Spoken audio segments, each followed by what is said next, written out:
Vamos a cantar, puede ser Itapuapotú. Itapuapotú para tu querida encarnación. Bueno, y dice...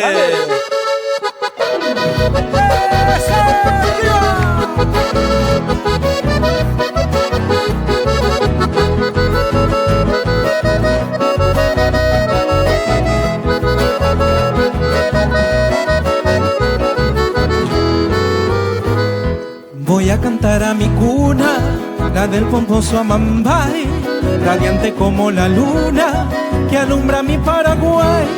Cuando recuerdo mi infancia, las dulces horas de ayer, lamento que en la distancia me impida volverte a ver. Si tu hijo soy, aunque me muere, a cantarte voy. Y tampoco ti, y cual mainumbi, a la recera, yo te adoro a ti, mi bella ciudad. Cuando me alejé, en pos de un amor, mi madre dejé sumidándolo, llena de aflicción. Voy a recordar y quiero regresar a ti, Encarnación.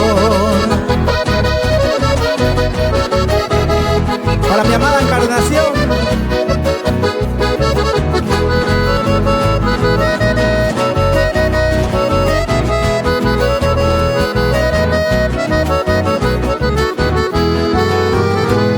La brisa del Paraná besa tu loma clavel y a tu Virgen de Itacuá que adora el guaraní fiel. Distante añoro tu selva, mi lejana Encarnación. El día que a ti yo vuelva tendrá paz mi corazón. Si tu hijo soy, aunque muere, a cantarte voy. Y tampoco ti, y cuando hay nombre, a la recera yo te adoro a ti, mi bella ciudad.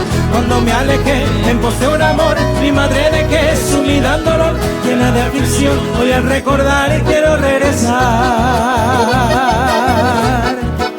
a ti, Encarnación.